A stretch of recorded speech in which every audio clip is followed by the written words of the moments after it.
गुरुजी राधे राधे। राधे राधे। मेरा नाम स्वाति हुआ, मैं रांची झारखंड से आई हूँ। मेरा मायका फ़िलहाल अभी रांची झारखंड में है। मेरा 4-5 सवाल है, इसलिए मैं फ़ोन लेकर करके खड़ी हुई हूँ। मेरा पहला सवाल ये है गुरुजी कि मम्मी जैसे जितिया करती है, हम लोग 3 भाई बहन हैं, 2 बहनें हैं, 1 भाई, और मेरे घर में एक छोटा सा कुत्ता भी है। तो वो गुरुजी भाई बहन के समान ही है, समझ लीजिए। मतलब मम्मी हम लोगों के कंपैरिजन में उसको ज़्यादा प्यार करती है। मोस्ट ऑफ द टाइम उसके पीछे ही मम्मी का जाता है। तो जब मम्मी जितिया करती है तो कहते हैं सबको पहनाती हो वो बद्धी जितिया वाला, तो क्या हम उसको भी पहना सकते हैं? क्या पहनाती हैं? वो जितिया जो पहनते हैं ना, अभी जितिया वाला जो पर्व था कुछ दिन पहले। हाँ हाँ, देखो, या नहीं पहनाना चाहिए? ये क्या होता है पहले ये समझाओ, हम अभी समझे नहीं क्या होता है। भाषा मिसमैच हो रही है। मैं बताती हूँ, जैसे पति के लिए तीज किया जाता है, करवा चौथ किया जाता है, ठीक उसी प्रकार से बच्चों के लिए जितिया का पर्व किया जाता है। हमारे यहाँ उसे संतान सप्तमी कहते हैं शायद, मुझे इसका ज्ञान नहीं है।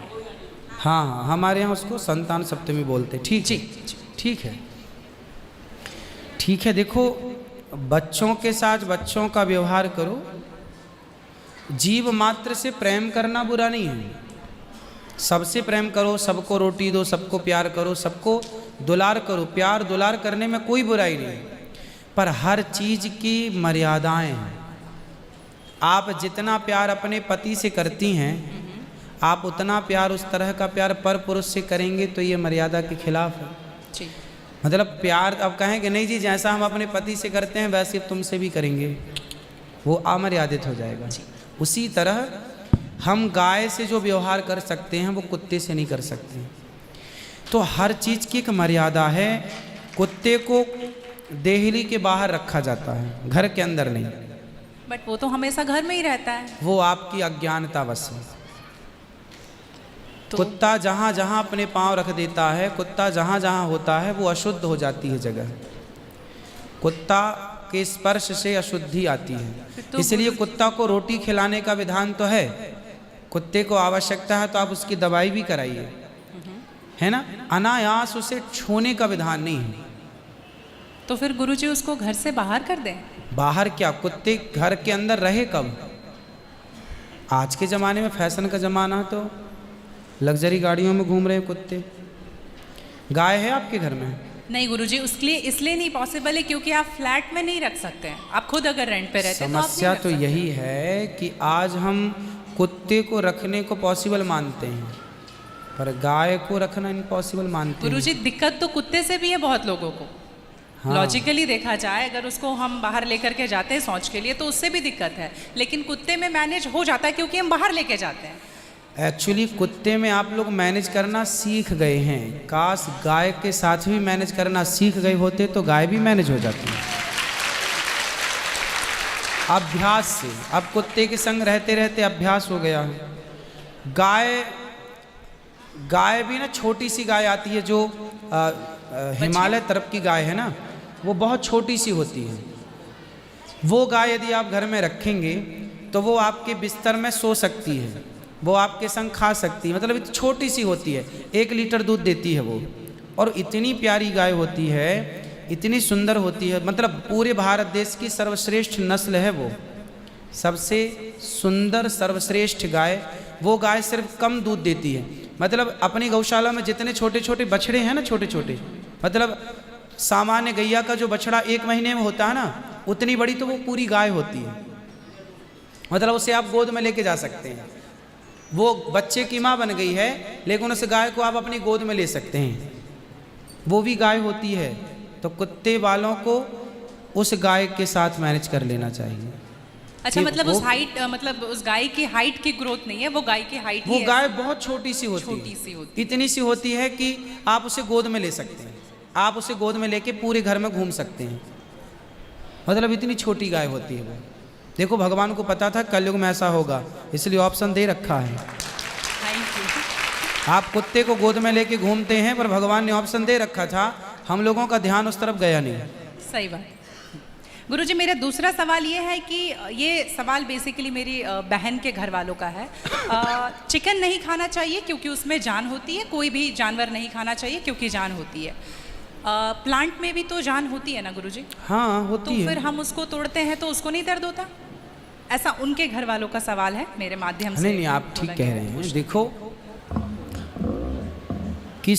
आप ना गेहूं को चबा जाइए जी, चने को चबा जाइए, दालों को चबा जाइए, तो वो रोती नहीं है, चीखती नहीं है, उसमें रक्त नहीं होता, हड्डी नहीं होती, मांस नहीं होता, वो चीखती नहीं है, चिल्लाती नहीं है ना। पर आप मुर्गी को मारिए तो वो चीखेगी, चिल्लाएगी, भागेगी, खून है, हड्डी है, मांस है ना। एक्चुअली सिद्धांत है ना। देखो, इतने सारे मर्द हैं, लेकिन इतने सारे मर्दों में एक मर्द ऐसा है जो आपका हाथ पकड़ के रह सकता है, आपका हाथ पकड़ के घूम सकता है, कोई कुछ नहीं बोल सकता, क्योंकि वो आपका पति है ना। समाज ने आपको इजाज़त दे दी, आपकी मांग भर गई, मंगलसूत्र आ गया, अब समाज ने स्वीकार कर लिया कि ये मर्द, ये पुरुष अब आपका पति है। अब आपको दूसरे पुरुषों के साथ देखा गया तो आप अच्छे नहीं माने जाएंगे। तो जैसे समाज ने एक पुरुष के संग, एक स्त्री के संग इजाज़त दे दी, शास्त्र ने इजाज़त दे दी कि आप इसके साथ रह सकते, ये लीगल है, उसी तरह आपको गेहूं, चावल, अंकुरित अनाज चीज़ें, दाल, चावल, सब्जी, रोटी खाना लीगल, वेद ने आज्ञा दे दी, ये खा सकते हैं। मांस के लिए आज्ञा नहीं दी। पतिव्रता नारी पराये मर्द के संग, पराये पुरुष के संग घूमेगी तो समाज उसे ठीक नहीं कहेगी। उसी तरह हमें शास्त्र आज्ञा करते हैं कि हमारे ठाकुर जी, हमारे राम फल खाते हैं, हमारे राम फल खाते हैं, दाल, चावल, साग, सब्जी, बादाम, काजू ये खाते हैं। तो हमारे राम, हमारे कृष्ण खाए, मतलब वेद ने आज्ञा दे दी कि आप ये खा सकते हैं, ये खाने का पदार्थ है। मांस शेर के लिए है, बिल्ली के लिए है, कुत्ता के लिए। क्या आप कुत्ता हैं? क्या आप बिल्ली हैं? क्या आप शेर हैं? क्या आप चीता हैं? नहीं। फिर जब हम मनुष्य हैं तो मनुष्यवत व्यवहार करें जी। हम वो ना खाएं जो हमारे लिए नहीं है। अब मांस खाने वाले जानवर ना, आप गौर से देखिएगा, मांस खाने वाले जितने जानवर होते हैं, कुत्ता, बिल्ली, चीता, शेर, सब जीभ से चाट चाट के पानी पीते हैं जी। आपने कुत्ते को पानी पीते देखा हो? जीभ से पीते। लेकिन आप कैसे पानी पीते हैं? होंठों से पीते हैं, मुंह से पीते हैं। गाय कैसे पानी पीती है? मुंह से, जैसे हम लोग पीते हैं, कुत्ता चाट के, बिल्ली चाट के। मतलब शाकाहारी जानवर और मांसाहारी जानवर दोनों ईश्वर ने बनाए हैं। गाय को आप मांस परोसिए, नहीं खाएगी, वो बकरी को मांस परोसिए नहीं खाएगी, भैंस को मांस परोसिए नहीं खाएगी। जब जानवर होके अपने धर्म में अड़े हैं, तो हम इंसान क्यों अपना धर्म छोड़ रहे हैं? अब जो मांसाहारी जानवर होते हैं, उनको आप ध्यान से देखना, उनके पाँव में नाखून होते हैं, जबकि शाकाहारी जानवर के खुर पाए जाते हैं। जैसे गाय का खुर होता है, बकरी का खुर होता है, भैंस का खुर होता है, जबकि चीता का, शेर का, कुत्ते का, बिल्ली का। अब आप देखिए कि आपके ईश्वर ने पैर बनाए हैं ना तरीके से, आप मुंह से पानी पी, मतलब आपके लक्षण शाकाहार से मैच कर रहे हैं, है ना। बिल्ली के, कुत्ते के यहाँ कैनाइन दांत बड़े बड़े होते हैं मांस फाड़ने के लिए, आपके नहीं है।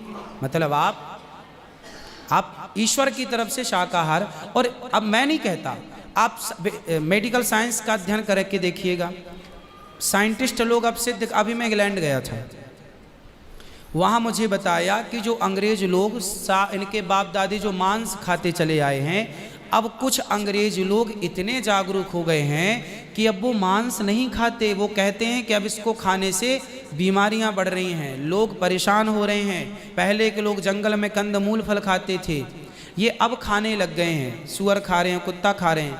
अब बहुत सारे लोग शाकाहार की तरह जो जागरूक हैं बढ़ रहे हैं। तो आप और हम तो पहले से जागरूक हैं, तो हम क्यों अपने आप को मांसाहार की तरफ ले जाएं? क्यों किसी की हड्डी चबाएं? बताइए, हमारे यहाँ मुर्दे को छूने से लोग नहाते हैं, कितनी दुर्गंध है। अब देखो, आप गेहूँ, आप पालक काटो, गोभी काटो, है ना, मूली काटो, गाजर काटो, दाल पकाओ, कोई दुर्गंध आती है आपकी रसोई में? नहीं। लेकिन आप मुर्गी पकाओ, मुर्गी काटो, बिल्कुल वो बदबू से भर जाएगा जी। मतलब आपकी नाक भी आपको गवाह देने लग जाएगी, भाई बस कर, है ना। तो शरीर एक्सेप्ट नहीं करता, आप जबरदस्ती खिला रहे। गुरुजी, मेरा तीसरा प्रश्न ये है कि जैसे हम लोग एकादशी करते हैं और किसी दिन अगर हम बाहर रहते हैं और उस दिन एकादशी है, फॉर एग्जांपल हम आउट ऑफ स्टेशन है और उस दिन ख्याल नहीं कि एकादशी है, तो अगर हम बाहर चावल खा लेते हैं या लहसुन प्याज खा लेते हैं तो क्या वो ब्रेक हो जाता है पर्टिकुलर एकादशी उस दिन का, या पूरा कंटिन्यूड रहता है जो 108 हम कर रहे हैं? कंटिन्यू कैसे रहेगा? वो पर्टिकुलर वाला कैंसिल होता है ना जिस दिन हम खा लिए बाहर। हाँ, आपने जो खा लिया वो एकादशी भंग हो गई जी, और पीछे से जो हम कंटिन्यू जो करते आए हैं वो तो जो किया वो मिलेगा, जो आगे करेंगे वो मिलेगा। पर हमें इस बात का ध्यान रखना चाहिए। यदि आपने एक बार खा लिया, एकादशी के दिन कोई ने धोखे से कुछ खा लिया, चावल खा लिया, रोटी खा ली, बिस्किट खा लिया, तो भगवान से क्षमा मांगनी चाहिए, प्रभु अज्ञानवश हुआ, हमें क्षमा कीजिए। और फिर उतने को ही फलाहार मान लेना चाहिए, फिर कुछ नहीं खाना चाहिए। जैसे आज आपने धोखे से चावल खाया, आपने खाया ही एक कौर, तभी याद आया आज तो एकादशी। अब आप बोलेंगे नहीं, हे प्रभु अपराध हुआ, क्षमा, भगवान का नाम जप करो और उसको ही अब मान लो कि मेरा पारण हो गया, अब फिर मैं कुछ नहीं खाऊं, तो फिर वो पूरी एकादशी मान ली जाएगी। गुरुजी, मेरा चौथा सवाल ये है कि आप कहते हैं दारू पीना पाप है, चिकन खाना पाप है क्योंकि उसमें जान है। दारू में ऐसी कौन सी चीज़ मिली होती है कि उसको पीने से पाप हो जाता? अगर आप पी के कुछ गलत कर रहे हैं तो फिर गलत है लॉजिकली, तो फिर पाप क्यों? और अगर दारू में नशा चुकी होता है, अगर वो पाप है, तो फिर तो पुड़िया खाना, सिगरेट पीना, सारी चीज़ें पाप में आ जाएंगी। पाप अलग विषय है, अभी मैं समझा देता हूँ आपको। जब हमारा देश गुलाम था जी, तो एक अंग्रेज ने एक पंडित जी की कनपटी पे बंदूक रखी और अंग्रेज ने कहा, ये पंडित जी यहाँ आओ, तुम बड़े पुजारी हो? हाँ पुजारी हैं। हिंदू हो? हाँ।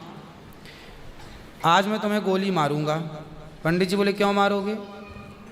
बोले आज 4 चीज़ें तुम्हारे सामने हैं। अंग्रेज ने 4 चीज़ें पंडित जी के सामने रखी। पहले पराई स्त्री ला के रख दी, तुझे आज इसके संग रहना है। दूसरा मांस रख दी, आज तुझे मांस खाना है। और तीसरा ढेर सारा सोना रख दिया। इतना सोना तो रोज भीख मांगता है ना, ले जा सोना। और चौथी दारू रख दी, शराब। इन चारों में एक चीज तुझे लेनी पड़ेगी, नहीं लेगा तो गोली मारूंगा। बोल क्या लेता है? पंडित जी बोले पराई औरत तो मैं नहीं देख सकता, मार दो गोली मुझे, पर मैं पराई स्त्री के, मेरी माँ बहन, मेरे संस्कार ऐसे हैं कि ये मेरी माँ बहन और बेटी है, ये मैं मर जाऊंगा पर चरित्र में दाग नहीं लगने दूंगा, तो ये स्त्री तो मैं नहीं ले सकता। अब मांस भी मेरे धर्म के खिलाफ है, आप गोली मार दो, मैं ब्राह्मण हूँ, मैं मर जाऊंगा पर ये धर्म नहीं छोड़ूंगा। और रहा ये सोना भी नहीं लूँगा, क्योंकि मैं भीख इसलिए बेईमानी करता तो भीख क्यों मांगता? मैं ईमानदारी से भीख मांग के खा सकता हूँ, बेईमानी का करोड़ों नहीं ले सकता, इसलिए सोना भी नहीं लूँगा। हाँ, पंडित जी को लगा ये तो पानी है, दारू शराब, उनको दारू पानी लगा, ये तो पानी है। पंडित जी को बेचारों को पता नहीं था कि दारू का क्या मजा है। अब उनको लगा ये पानी है, पिएंगे निकल जाएगी। पानी समझ के पंडित जी ने बोला कि चलो गोली कनपटी में बंदूक रखा है, चलो पी लेते हैं, अभी निकल जाएगी शाम तक। पंडित जी ने दारू पी, और जब दारू पी ली तो दारू जब पी तो नशा चढ़ा। और जब नशा शराब का जब नशा चढ़ता है तो इंसान नहीं रह जाता। जैसे स्त्रियों को जिसको ऑपरेशन होता है ना जी, तो रीढ़ की हड्डी में डॉक्टर एक इंजेक्शन लगाते हैं स्पाइनल में, जिससे शून्य हो जाती है। वो अंग क्या हो जाता है? कोई भी ऑपरेशन में डॉक्टर आपको शून्य कर देता है। उसी तरह शराब आपके मस्तिष्क को, आपके सोचने विचारने की क्षमता को शून्य कर देती है, माइंड को शून्य कर देती है।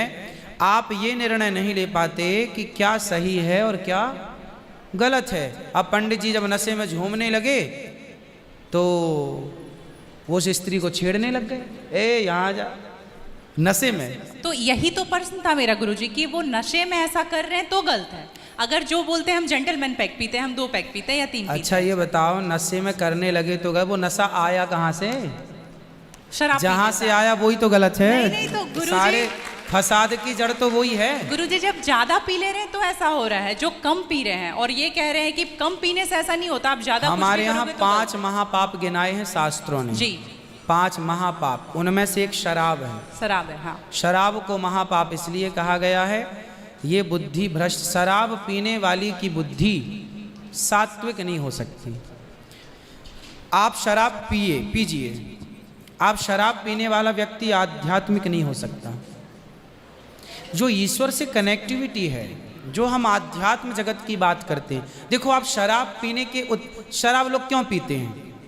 शराब कौन पीता है? समाज में 2 किस्म के लोग होते हैं। एक वो होते हैं, जैसे मैं सात्विक हूँ, आप सात्विक हैं, आप चाहते हैं कि मैं भजन करूँ भगवान का, ज़्यादा हाय हाय नहीं, शांत खुश भगवान के चिंतन में। एक तो इस प्रकार का आदमी है भगवत चिंतन में, वो ज़्यादा खाता भी नहीं। एक आदमी कैसा है जो विषय भोगी है। शराब शरीर को गर्म करती है जी, शराब शरीर को गर्मी पहुंचाती है। और जो व्यक्ति भोगी होता है, जिसे भोगों को भोगना है, वो लोग शराब का उपयोग करते हैं अपने भोगों की क्षमता को बढ़ाने के लिए। अब जिसे भोग भोगना है वो तो अपनी क्षमता भोगों की बढ़ाए और शराब पिए, परंतु जिसे भगवत प्राप्ति करना हो, ईश्वर से नेह करना हो, मन लगाना हो, संत लोग एक टाइम भोजन करते हैं, 2 टाइम नहीं खाते। बोले शरीर को केवल जिंदा रखना है, ज़्यादा खिलाएंगे तो शरीर फिर हानिकारक है, मन भटकेगा। इसलिए यदि आपके अंदर ईश्वर की प्राप्ति की साधना है तो आपका आहार विहार शुद्ध अपने आप हो जाएगा। और मन में यदि कामना है तो फिर लोग तो चरस भी पीते हैं, अफीम भी लेते हैं। ये सब चरस अफीम क्या करती हैं? शरीर को उत्तेजित करती हैं। ये सब शरीर को उत्तेजित करने वाले पदार्थ हैं। तो बाकी जितने भी नशा वाली चीज हैं, हाँ। गुटखा, खैनी, दारू जो भी हैं, ये सारे फिर उतने ही इक्विवेलेंटली सब नुकसानदायक है। खैनी से कैंसर होता है, सिगरेट से लंग्स खराब होते हैं। गुल से क्या होता है गुरुजी? किससे? गुल जो करते हैं, गुल क्या होता वो है? पाउडर एक होता है ना? नहीं, वो मैं जानता नहीं। चरस अफीम क्या कहते हैं? क्या है बट? ड्रग्स? नहीं, वो ड्रग्स नहीं होता, डब्बे में आता है गुल। नहीं, वो गांव के लोग को मैंने देखा करते हुए। हाँ, तंबाकू चूना? नहीं, वो मैं उसके बारे में पहली बार सुन रहा हूँ, अब रिसर्च करना पड़ेगा वो चीज़ क्या है। मतलब कुछ भी नशीला पदार्थ देखो गलत है, सब गलत है, सब गलत। शराब कौन सी सही है? सिगरेट कोई पिए तो कौन सा समझदार है? आप खैनी खाएं, गुटखा खाएं, अब कौन सही? इसे कौन कहे? मूर्ख ही सही कहेगा, खाने वाला ही सही कह सकता है। तो मतलब सब इक्वली उतना ही पाप है। पाप पुण्य अलग विषय हो गया। नहीं गुरुजी, आप कहते हैं कि शराब को पाप माना गया है, ये सारी चीज पाप के अंतर्गत है। अब सेहत खराब हो ही जाएगी। शराब के नशे को पाप माना गया है, बाकी चीजें गलत हैं। ठीक है, महापाप में शराब को लिया गया है, बाकी चीजों को गलत। सही कैसे हो सकती है? खैनी और सिगरेट और बाकी चीजें। महापाप में शराब को गिना। देखो, एक होता है महापाप, एक होता है पाप जी। महापाप 5 प्रकार के हैं, पाप अनेक प्रकार के हैं। तो पाप है, गलत है, ये सब चीजें गलत हैं। शराब महापाप है। आगे ठीक है गुरुजी, मेरा लास्ट प्रश्न आपके माध्यम से ये बुलवाना है। बहुत सारे लोग खच्चर पर जाते हैं केदारनाथ, और वैष्णो देवी भी जाते हैं खच्चर पे। अगर आप देख रहे हैं तो अभी रिसेंट का वीडियोस देखे होंगे, तो उनको चरस पिला करके लेकर के लोग जा रहे हैं। किसको? खच्चर को जी। एक नाक बंद करके एक नाक से पिला रहे हैं, और आपको यहाँ पे बहुत सारे लोग एडमायर करते हैं, इवन 11 मिलियन लोग एडमायर करते हैं। अगर आप ये बोल देंगे कि आप धाम जाते हो तो जाओ, लेकिन पैदल जाओ, इनका प्रयोग मत करो, तो मेरे लिए बहुत अच्छा होगा, क्योंकि हम बहुत ज़्यादा ही एनिमल लवर हैं।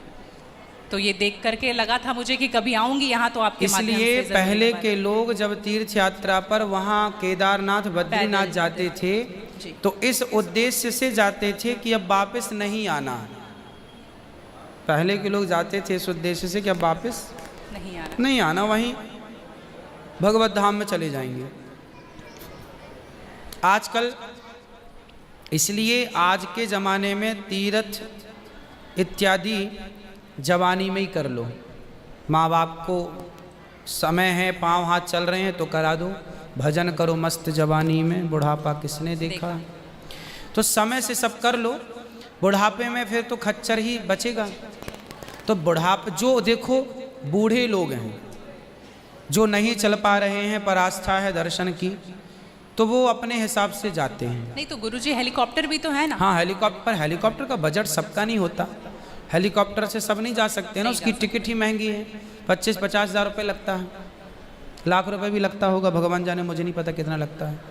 अब सामान्य आदमी कहाँ वो 50 हज़ार की टिकट कटाएगा, वो तो 1000-2000 दे के जाना चाहेगा। तो सबके अपने अपने बजट हैं, पर ये कोशिश करो कि हम अपने पाँव पर चलें, हम किसी पर बोझ ना बने। ये सही है कि हम किसी जीव को परेशान ना करें। यदि वो गधा वधा जो भी है खच्चर, वो यदि स्वस्थ है, क्योंकि हमारे यहाँ राजाओं के ज़माने में घोड़ों पर ही सवारियाँ होती थी, रथ घोड़ों के द्वारा ही चलाए जाते थे, तो उन घोड़ों का ध्यान भी रखा जाता था। पंच परमेश्वर कहानी है, जुम्मन सिंह खलगू चौधरी, उसमें एक इक्का गाड़ी की भी कहानी है ना। तो उसमें बैल के द्वारा इक्का गाड़ी चलाई गई, उसका जिक्र है। तो हमारे यहाँ पहले ना, जैसे किसान खेत में जोताई करते थे, जुताई तो बैलों से होती थी। तो बैलों को ना दिन भर जुताई में रखते थे और रात भर उनको चराते थे। रात भर वो अच्छा घास खाएं, दिन भर उनको जब भी गर्मी पड़े 2 घंटे का रेस्ट, 2 घंटे छोड़ दें, वो चर लें, वो पानी पी लें, मतलब उनका प्रॉपर ख्याल रखा जाता था। आज कुछ लोग क्या है, पैसे कमाने के लिए उनका ख्याल तो रखते नहीं हैं, और वो पैसे लेने के चक्कर में ना उसको भरपेट खिलाते हैं, ना उसका पानी का ध्यान, ना खाने का ध्यान, तो वो कमज़ोर हो जाता है, मर जाता है कई बार। वही प्रॉब्लम है गुरुजी, वो 5-5 बार चढ़ाते हैं और आने के टाइम पे पूरा पाँव टूट जैसा जाता है और फिर उसका ध्यान नहीं रखते। उसकी खिलाई पिलाई हो, और एक समय होता है, यदि जवान है तो उसको उपयोग में लिया जाए, बूढ़ा है तो उसको रिटायर कर दिया जाए। अब बूढ़े गधे के ऊपर भी लोगों को बिठा कर ले जाएंगे तो एक हर व्यक्ति जानवर हो या इंसान हो, हर चीज़ की क्षमता होती है। जवानी सबके साथ होती है और बुढ़ापा भी सबके साथ होता है जी। तो उन लोगों को भी इस बात का ख्याल रखना चाहिए। आप लोग भी अपने पाँव पर चलने की कोशिश करें, और कुल मिला के जीव पर कोई भी भार ना बने, जीव मात्र को हम परेशान ना करें। जी धन्यवाद गुरुजी, थैंक यू।